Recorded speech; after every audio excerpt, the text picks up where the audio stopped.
अज्ञानतिमिरान्धस्य ज्ञानाञ्जनशलाकयः चक्षुरुन्मिलितं येन तस्मै श्रीगुरुवे नमः। हरे कृष्णा।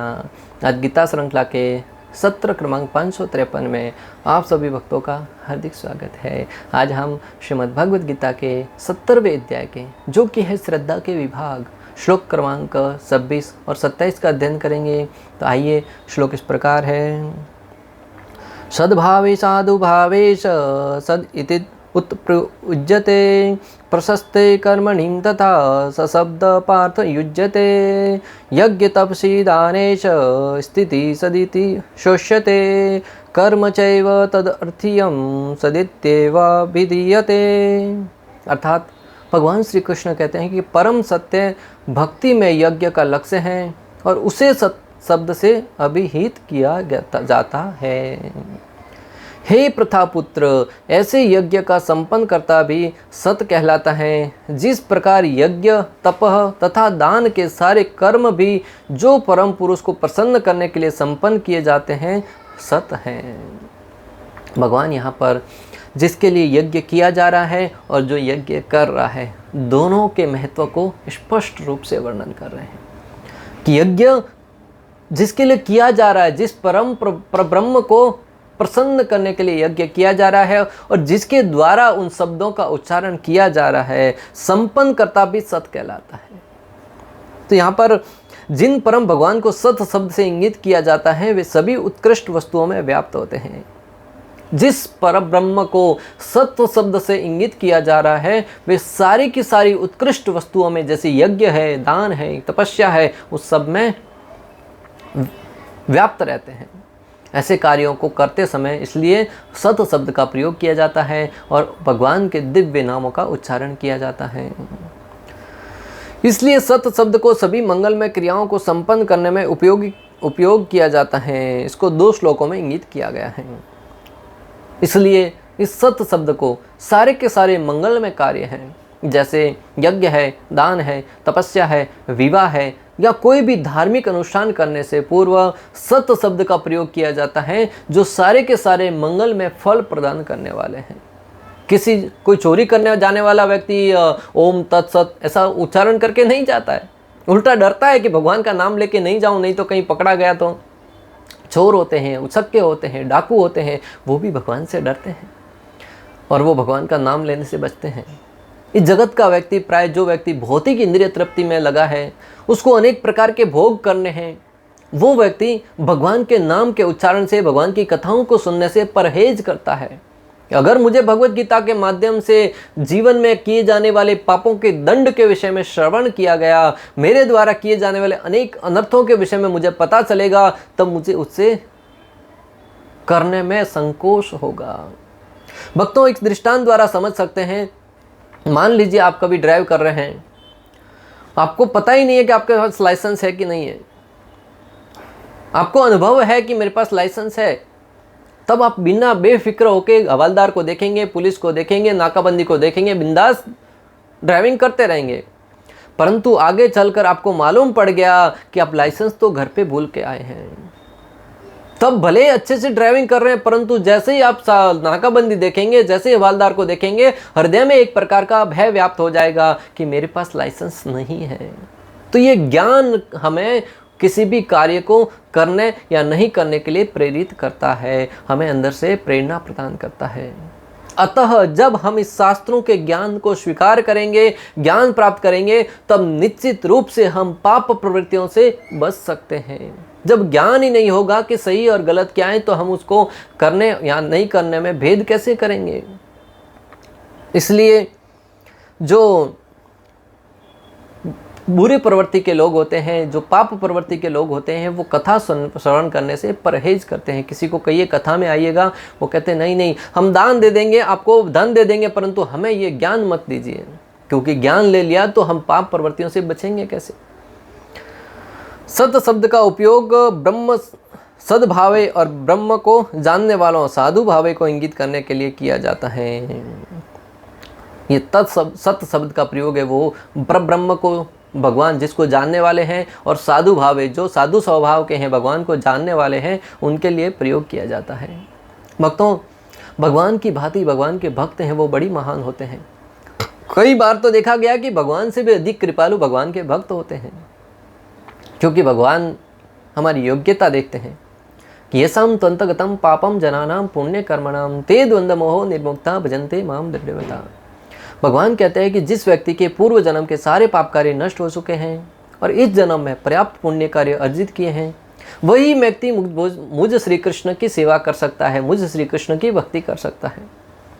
तो भक्तों, इस सिद्धांत को देखा जाए तो लगभग कलयुग में कोई भी जीव भगवान की सेवा करने में सक्षम नहीं होगा, उपयोगी नहीं होगा, पास नहीं होगा इस विधियों में। परंतु संत इतने दयालु होते हैं, इतने कृपालु होते हैं। श्रील प्रभुपाद पाश्चात्य जगत में गए, वहां पर देखा कि प्रत्येक व्यक्ति सारे के सारे गलत कार्यों में प्रवृत्त है, भले नशा करना हो, जुआ खेलना हो, मसाहर करना हो, परस्त्री संग करना हो, सारे के सारे कार्यों को बड़ी ही शिद्दत के साथ पूर्ण करता है।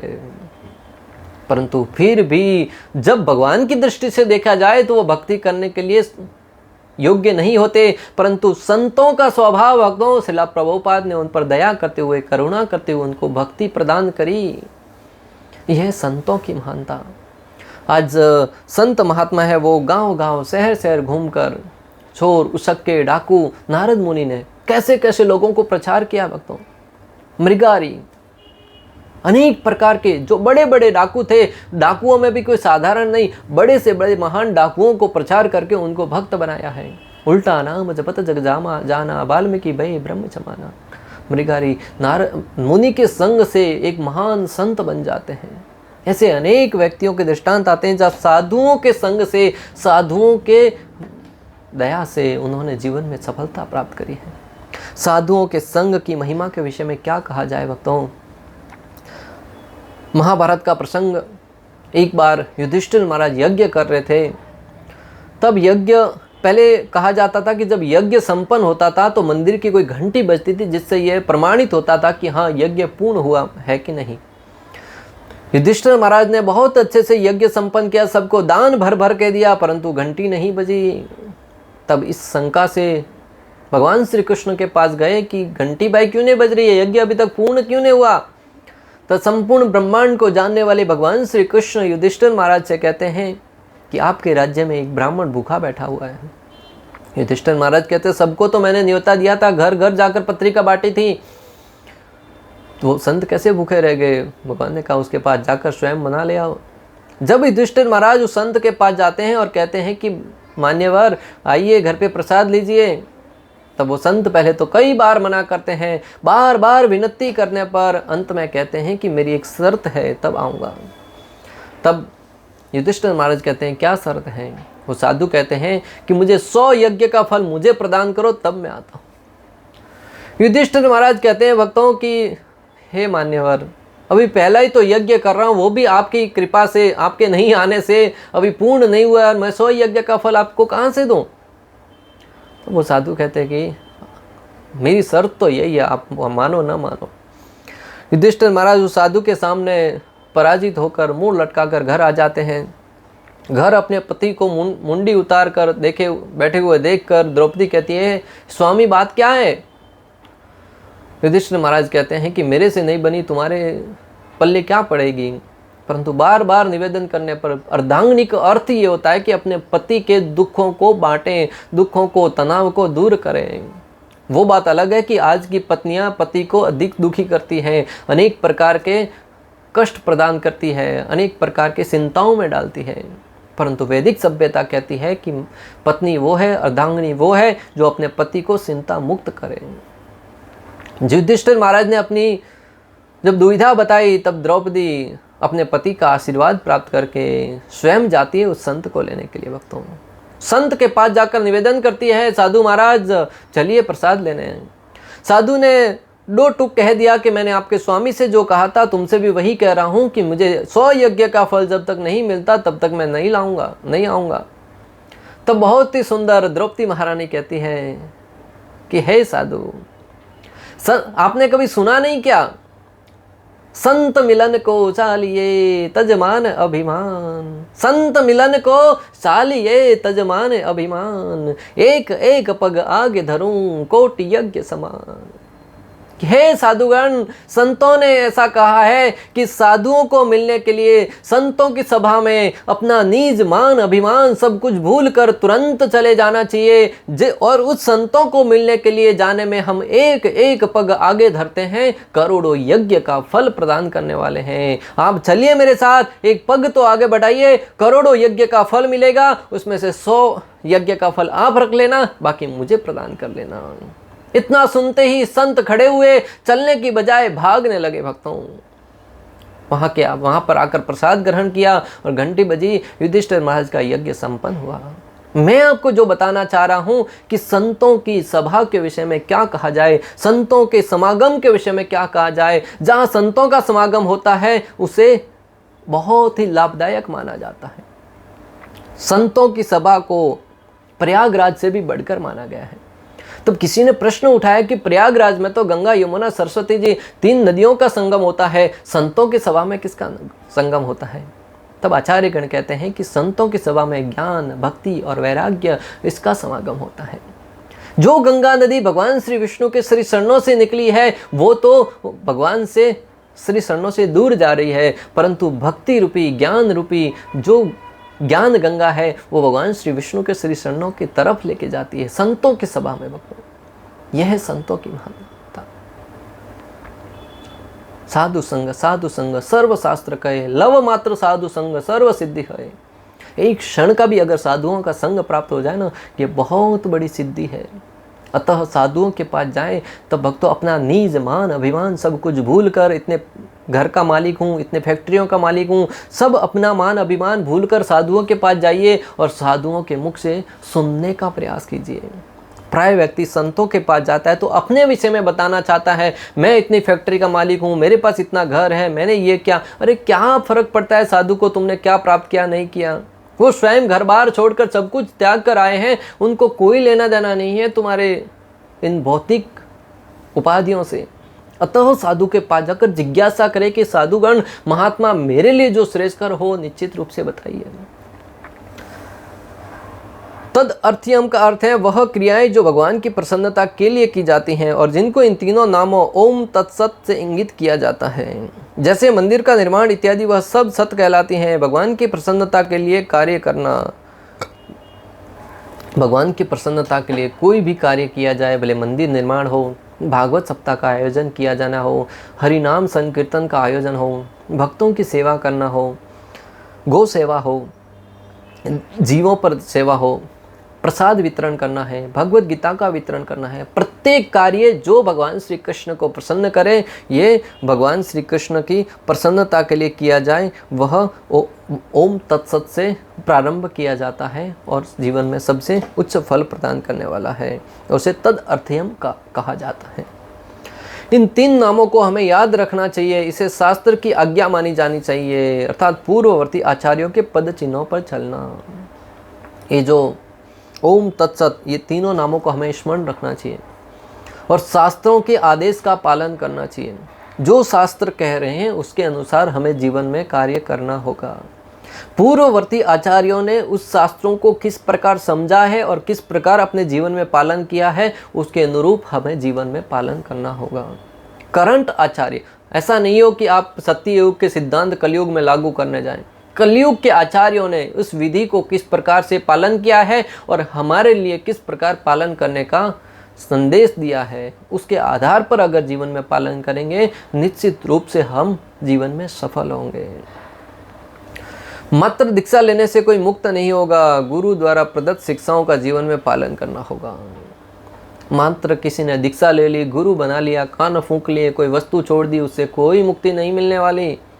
गुरु के द्वारा बताए गए सिद्धांतों को जीवन में कितना पालन करते हैं। दीक्षा तो ली परंतु शिक्षा ली कि नहीं, शिक्षा लेना महत्वपूर्ण है, क्योंकि गुरु तो भगवान श्री कृष्ण संपूर्ण ब्रह्मांड के गुरु हैं। वसुदैव सुतं देवं कंसचानूरमर्दनं देवकी परमानंदं कृष्णं वंदे जगद्गुरु, कृष्णं वंदे जगद्गुरु। भगवान श्री कृष्ण है वो जगत के गुरु हैं। उनके सिद्धांतों को, उनकी शिक्षाओं को जो श्रीमद् भगवद गीता में बताया गया है, वो पालन जब हम अपने जीवन में करेंगे निश्चित रूप से हमारे जीवन की सिद्धि प्राप्त होगी हमें। गुरु मात्र उन शिक्षाओं को, उन सिद्धांतों को आज के जीवों की स्थिति के अनुसार हमें बताते हैं। गुरु को मात्र आप गुरु के रूप में स्वीकार करने के लिए स्वीकार करें, उससे कोई मुक्ति नहीं मिलने वाली। जब तक गुरु द्वारा प्रदत्त शिक्षाओं को, सिद्धांतों को जीवन में पालन नहीं करेंगे, जीवन में कोई परिवर्तन नहीं आने वाला। उल्टा हमारे कर्मों के द्वारा गुरु के जीवन में भी अनेक प्रकार के दुख और संतप्त आएंगे। क्योंकि जब कोई गुरु किसी व्यक्ति को अपने शिष्य के रूप में स्वीकार करता है तो उसकी पूरी की पूरी जिम्मेदारी लेता है भगवान से कि इसका ध्यान मैं रखूंगा। अतः गुरुओं को भी चाहिए कि किसी को शिष्य बनाने से पूर्व उसके जीवन के दैनिक कार्यों को देखे। जब तक वो किसी भी कार्य को करने में, आध्यात्मिक कार्यों को करने में स्वेच्छा से आपको समर्पित नहीं होता है, तब तक किसी को शिष्य रूप में स्वीकार नहीं करना चाहिए। इसलिए देखा गया है जो साधु अनेक शिष्यों को स्वीकार में धारण करता है, उसके कर्मों के प्रभाव से गुरु कभी कभी बीमार पड़ जाते हैं। अतः शिष्यों का भी कर्तव्य बनता है, उत्तरदायित्व बनता है कि अपने गुरु द्वारा प्रदत्त सिद्धांतों को, शिक्षाओं को जीवन में पालन करते हुए अपने गुरु के प्रति सम्मान का भाव प्रदर्शित करें। तभी आपको गुरु का आशीर्वाद, गुरु की कृपा प्राप्त होगी और वो गुरु की कृपा आपके जीवन में किसी भी अच्छे कार्यों को करने के लिए प्रेरणा प्रदान करेगी। भगवान के नाम उच्चारण से यज्ञ, दान, तपस्या व अन्य क्रियाओं को संपन्न करने में आने वाले विघ्न हट जाते हैं और पूर्ण लाभ प्राप्त होता है। जब हम ओम तत्सत या भगवान श्री कृष्ण के दिव्य नाम, भगवान श्री विष्णु के दिव्य नामों का उच्चारण करते हुए किसी कार्य को करते हैं, भले वो यज्ञ हो, दान हो, तपस्या हो, तब उसमें आने वाली अनेक समस्याएं से हम मुक्त हो जाते हैं। अनेक समस्याएं, अनेक विघ्न है वो टल जाते हैं। इसलिए भगवान का नाम है वो सूर्य की भांति है जो अनेक प्रकार के अंधकार को समाप्त कर देता है। आप रोशनी, रात के अंधेरे में, कृष्ण पक्ष में बैटरी लेकर निकलिए, दिया जला दीजिए, कहाँ तक अंधेरा मिटेगा? दिए से अंधेरा बाहर का मिटेगा, दिए के नीचे तो अंधेरा ही रहेगा। परंतु जैसे सूर्य उदय होता है, सारा का सारा अंधकार है वो समाप्त हो जाता है। उसी भांति इस भौतिक जगत के छोटे मोटे ज्ञान से हम जगत के अंधकार को दूर करने का भरसकर प्रयास क्यों न करें। जब तक श्री कृष्ण के नाम रूपी सूर्य उदय नहीं होगा, तब तक इस जगत के लोगों के जीवन में जो अंधकार भरा पड़ा है वो दूर नहीं होने वाला।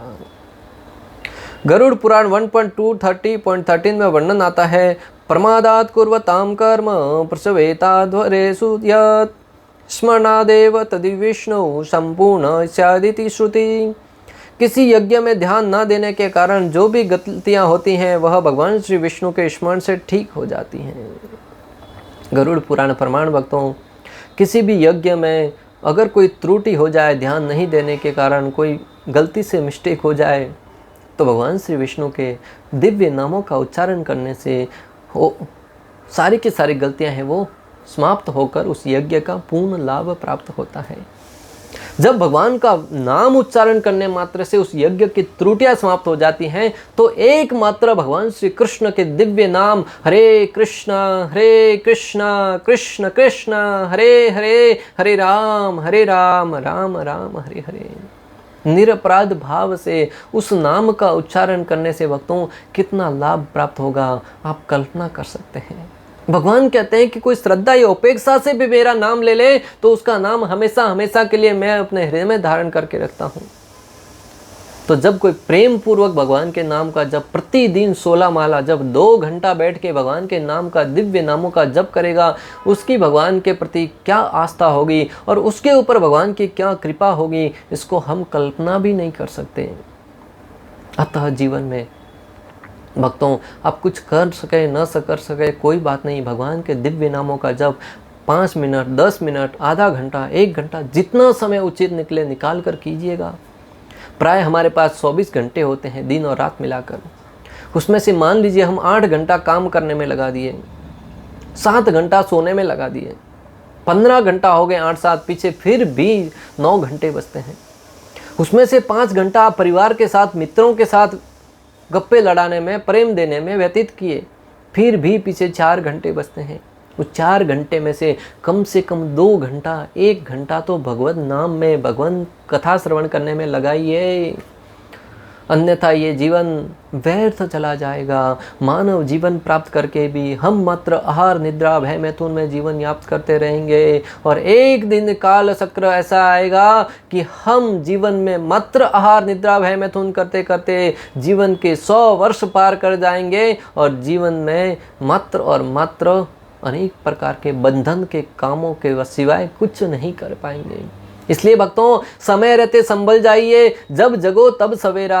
आज से ही भगवान श्री कृष्ण के दिव्य नाम हरे कृष्ण महामंत्र का सहारा लीजिए और उसके आधार पर जीवन यापन करने का प्रयास कीजिए। न सिर्फ वो आपके आध्यात्मिक क्षेत्र में प्रगति करवाएगा, बल्कि भौतिक क्षेत्र में भी आपके जीवन में आने वाले अनेक समस्याएं, अनेक कष्टों को सामना करने के लिए शक्ति प्रदान करेगा, बल प्रदान करेगा, और जिसे आप प्राप्त करके जीवन में कोई व्यक्ति असफल होने का प्रश्न ही नहीं उठता। अर्जुन हमारे सामने दृष्टांत है। इस प्रकार श्लोक क्रमांक 26 और 27 का भक्ति वेदांत तात्पर्य पूर्ण हुआ। अंत तक हमारे साथ बने रहने के लिए आप सभी का हृदयपूर्वक प्रेम पूर्वक बहुत बहुत धन्यवाद। श्रील प्रभुपाद की जय, श्री श्री राधा गोपीनाथ भगवान की जय, श्रीमद् भगवद गीता की जय। हरे कृष्ण कृष्ण कृष्ण हरे हरे, हरे राम राम राम।